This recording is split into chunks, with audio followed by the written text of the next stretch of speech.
As we continue tonight here on In Focus, we look at PRASA, and we are focusing on how South African commuters can add their voice to support efforts to fix the rail agency. We are now joined by rail commuting enthusiast and social justice activist Lorenzo Davids. Lorenzo, good evening. Good to have you on with us tonight here on In Focus. Every day you wake up looking forward to catching your train in the morning.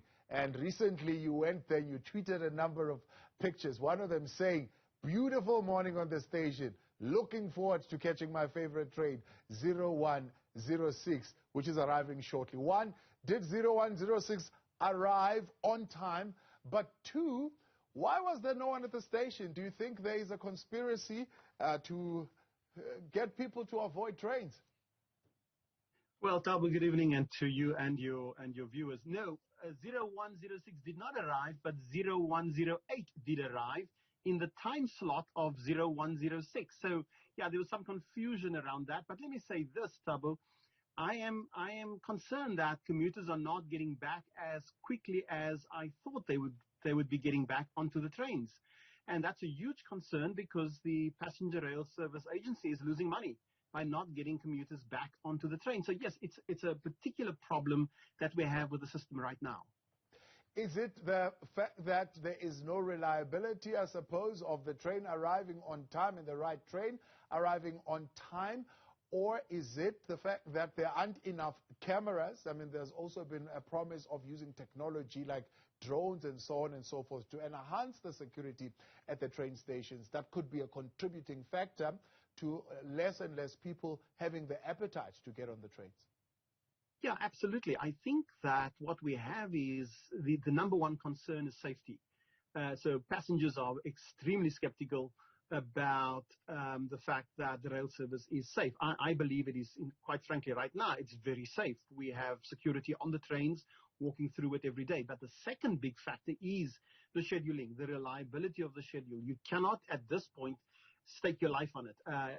Trains get cancelled, trains get to stop on unscheduled stops along the way. And so commuters don't have that sense of that it's either safe or reliable, and that's a big factor in the rebuilding of PRASA as a primary commuter service in this country. We've got to have a service that we can rely on. People lose money, workers lose money, they lose jobs if they cannot depend on the public transport service that they choose to use. And PRASA is fundamental to the workers of this country.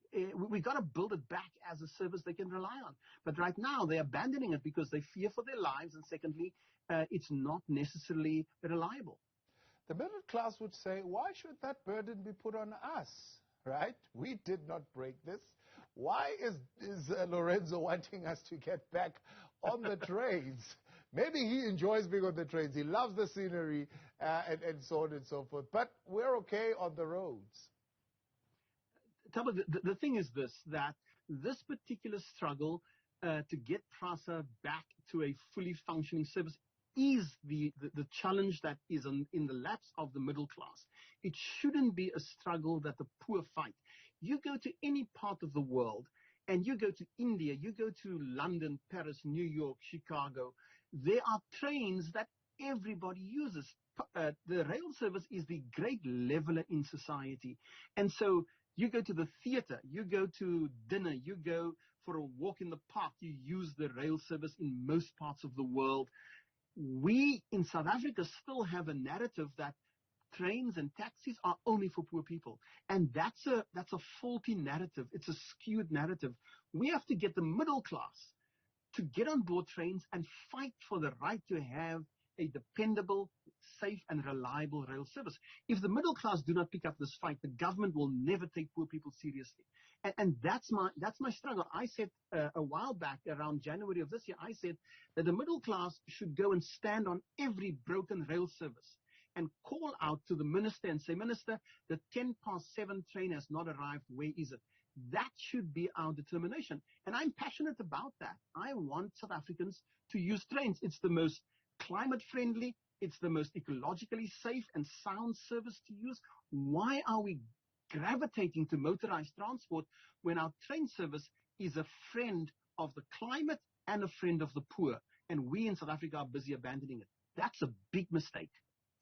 What do you say that when you hear experts who are saying we are not really getting the full picture as we should be? I know your sense and your sentiment is that Metro Rail is slowly improving its offering as part of it is becoming revived, as part of the revival plan. But experts are saying some of these assets actually should be written off. They are far from being where they need to be as far as operations are concerned. Look, I understand the skepticism, and I understand the fact that people are quite disenchanted with the rail service.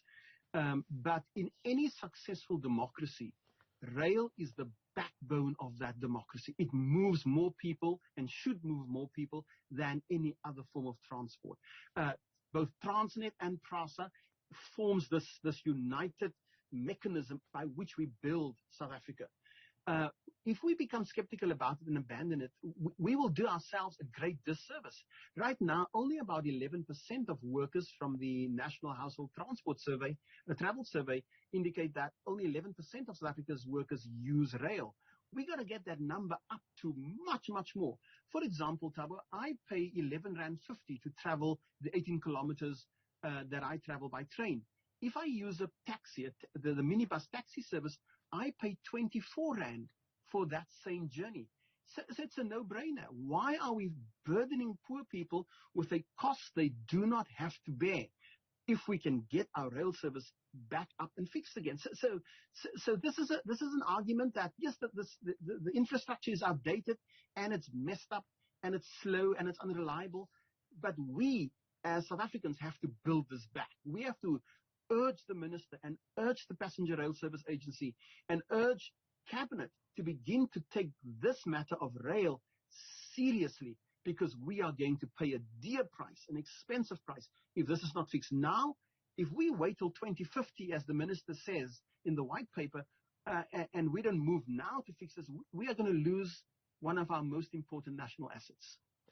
How do we deal with the question of vandalism that is, of course, making those otherwise should be beautiful train not so beautiful, but also the infrastructure around the stations also dilapidating? Yeah.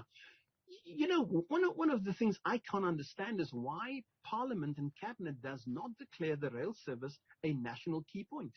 Why is it that rail services are unfenced, open, anybody can walk onto a station, anybody can walk onto a set of tracks and dismantle it? It's bizarre. You can call SAPS to come and investigate a crime being committed at the station, but SAPS cannot enter because it's PRASA's property.